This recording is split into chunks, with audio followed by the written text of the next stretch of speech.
Bismillahirrahmanirrahim. Assalamualaikum warahmatullahi wabarakatuh. Teman-teman, sekarang kita akan berdiskusi ya tentang adanya bencana alam yang melanda negara kita Indonesia, yaitu tidak lama ini sudah terjadi meletusnya Gunung Semeru yang kini viral di media sosial. Mungkin ada sebuah kisah di sana ya. Nanti sama-sama kita simak bersama kira-kira apa sebenarnya yang terjadi di Gunung Semeru tersebut.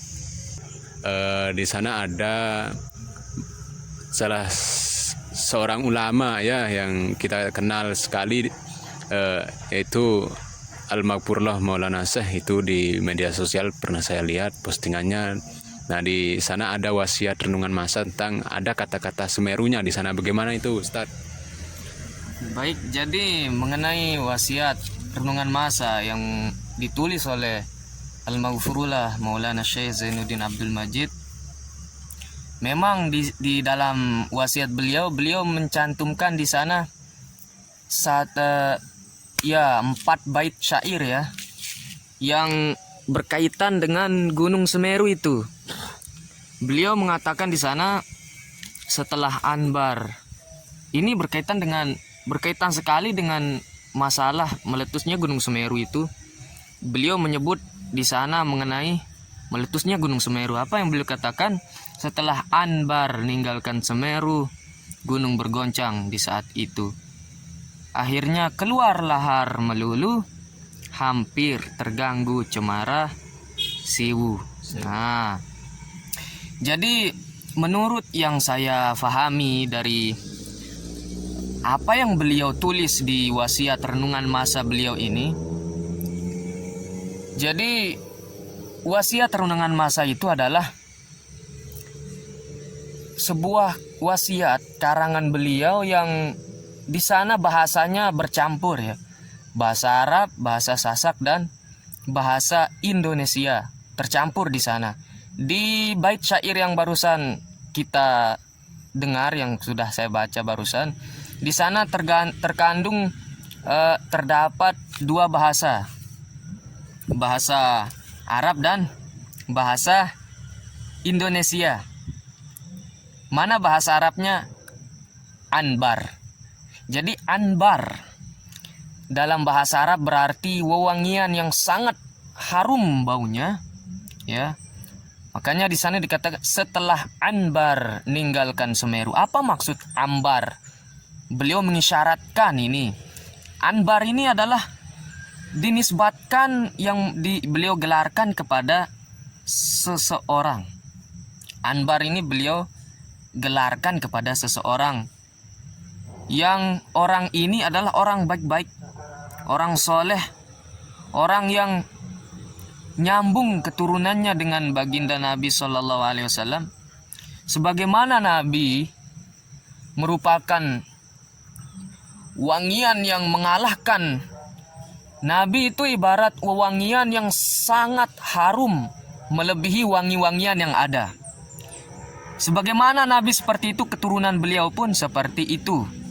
Makanya mengenai kejadian ini, Anbar ini kemarin sebelum meletusnya Gunung Semeru itu, kita lihat di YouTube maupun di Google, di website ya, bahwa ada salah seorang Habib keturunan Rasulullah Shallallahu Alaihi Wasallam yang bernama Al Habib Muhdar.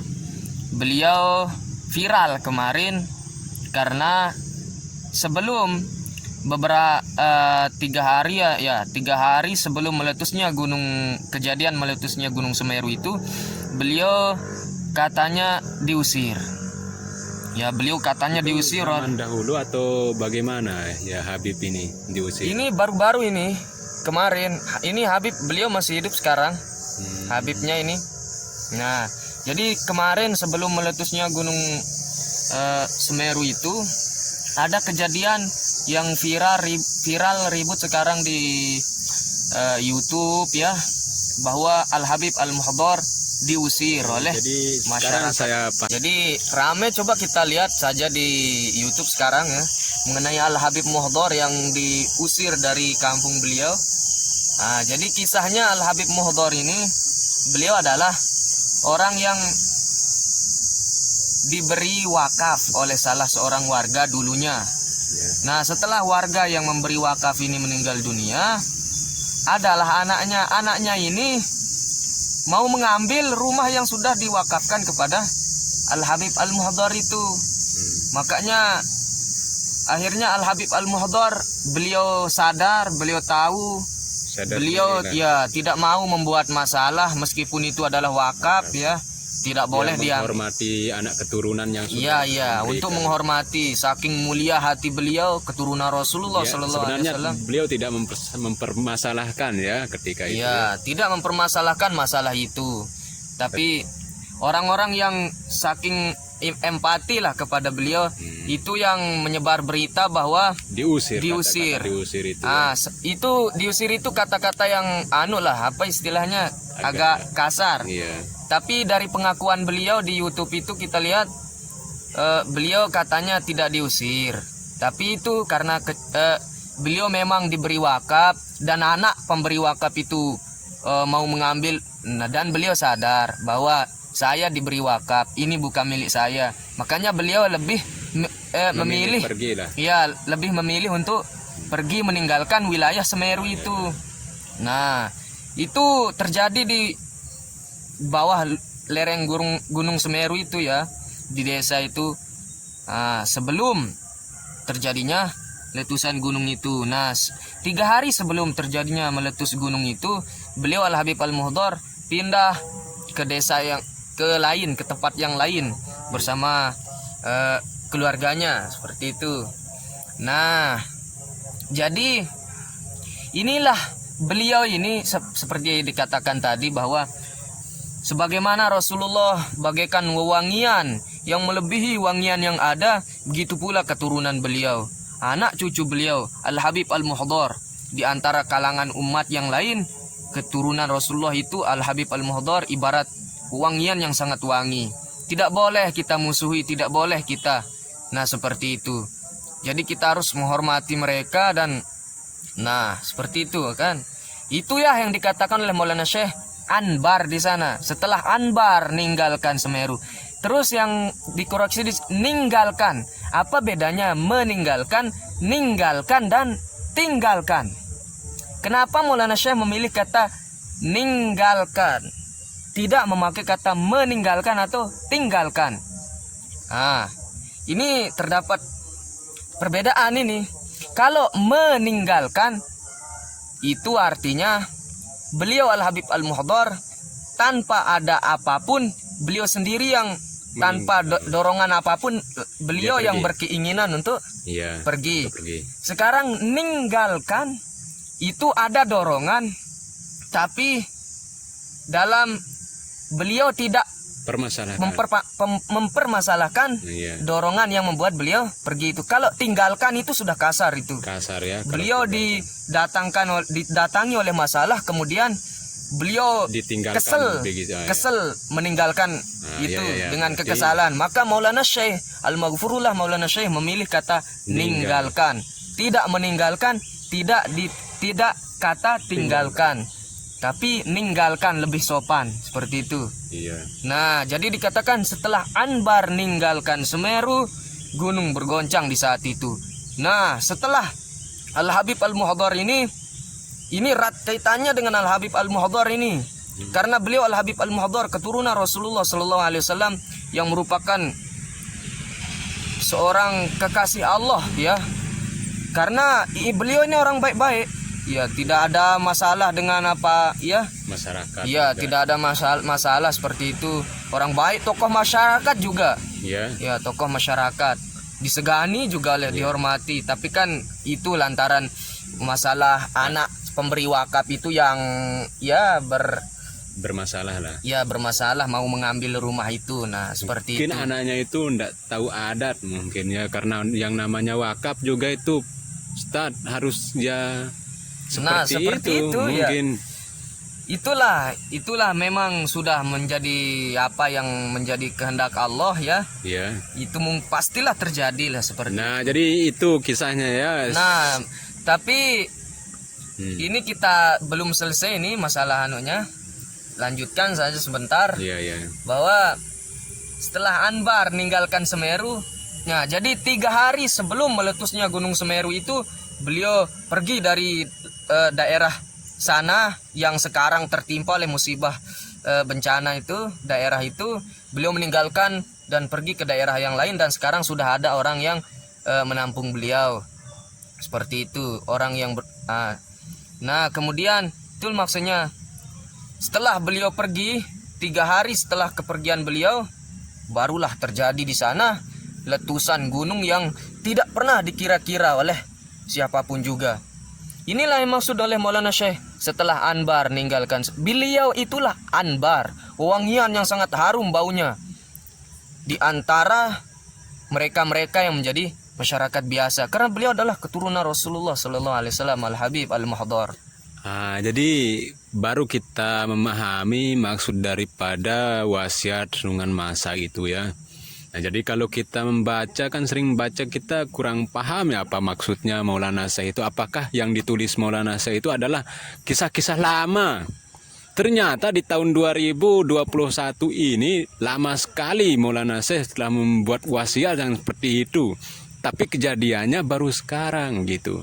Nah, itulah bukti mungkin kekaromahan seorang wali ya. Inilah salah satu karomah daripada guru kita Al-Maghfurullah Maulana Syekh Zainuddin Abdul Majid. Ya, jadi jelas sekarang ya. Nah, karena kemarin saya bertanya-tanya masalah ini, kok ada postingan yang memperkaitkan inilah itulah Anbar, kemudian Gunung Semeru disebut itu, padahal Maulana Syekh itu orang Pancor, asli keturunan Pancor ya, desa Pancor Lombok Timur, tapi beliau mengetahui mengenai pulau yang selain tempat tinggalnya. Nah, seperti itu. Kemudian di bawah syair yang tadi itu dikatakan akhirnya keluar lahar melulu. Buktinya sampai sekarang ini masih sering keluar lahar. Kita lihat di di YouTube itu ada lahar panas, lahar dingin terus saja keluar. Nah, akhirnya keluar lahar melulu. Ini melulu ya. Ya, terus menerus melulu ini. Melulu itu kenapa tidak memakai terus menerus, tapi melulu. Ini menunjukkan perbedaannya ya. Kalau terus menerus itu tanpa henti, kalau melulu itu ada jarak sebentar tapi lagi dia lanjut gitu. Nah, seperti itu ada kelanjutannya. Nah, kemudian apa katanya di bait terakhir itu, hampir terganggu cemara siwu. Jadi efek dari itu Cemara Siwu itu merupakan salah satu bagian wilayah di daerah Lumajang ya. Lumajang tempat kejadian yang sekarang itu, Lumajang, Kabupaten Lumajang. Dan Cemara Siwu itu merupakan salah satu bagian wilayah daripada Kabupaten Lumajang itu. Dan belum ada pemberitaan mengenai kata beliau hampir terganggu Cemara Siwu. Nah, di sana di Cemara Siwu itu ada pantai ya yang sangat indah di sana. Nah, Cemara Siwu itu bagian daripada Kabupaten Lumajang yang tempat terjadinya letusan gunung itu. Tapi hampir ke sana, tapi enggak ada berita mengenai sampai saat ini ke gunung belum kita temukan ya. Bukannya tidak ada ya, belum kita temukan berita mengenai sampainya efek letusan itu ke Cemara Siwu itu. Ini Cemara Siwu ini menarik ya, di samping pantainya yang indah menjadi lokasi wisata juga dibuat salah satu judul lagu oleh siapa namanya yang meninggal kemarin itu, Didi Kempot ya. Kempot atau Kempot? Ya, Kempot ya. Didi Kempot. Itulah beliau salah satu judul lagunya Cemoro Sewu. Nah, seperti itu. Ya, jadi paham sekarang ya. Jadi sudah terjawab kebingungan saya atau rasa penasaran saya. Nah, jadi saya bisa mengambil suatu hikmah di balik kisah-kisah yang disampaikan oleh Ustadz yang barusan menjelaskan ya. Ternyata yang namanya keturunan Nabi Shallallahu Alaihi Wasallam itu, Ahlul Bait itu tidak boleh kita semena-mena terhadap beliau sebenarnya. Karena ibaratnya Beliau itu adalah penjaga, menjadi pasaknya bumi yang di sini. Ketika ada seorang Habib yang singgah di tempat kita itu, maka sungguh beruntung sebenarnya kita, membuat desa kita, tempat kita tinggal itu menjadi apa istilahnya, penyejuk, penjaga. Ya, jadi mungkin karena terusirnya, mungkin itu ya, mungkin pergi meninggalkan seperti apa yang dijelaskan tadi, sehingga terjadilah istilahnya bencana ya, karena kita tidak sopan lah terhadap beliau. Dan mungkin dari Gunung Semeru itu adalah suatu kisah dari sekian kisah-kisah yang banyak sekali, mungkin banyak sekali, tapi Semeru inilah yang mungkin lebih menonjol ya. Nah, jadi itulah pembahasan kita tentang wasiat renungan masa. Di bait-bait yang disebutkan ada gunung meletus, Gunung Semeru dan Cemara Sewu. Demikian, mudah-mudahan penyampaian kita pada video di bawah ini menambah wawasan kita ya tentang ini, tentang wasiat renungan masa juga, tentang bencana alam yang terjadi, terus bagaimana cara kita menghormati para alim ulama, terkhususnya yaitu pada zuriat Nabi Muhammad SAW. Semoga video ini bermanfaat bagi kita semua. Assalamualaikum warahmatullahi wabarakatuh.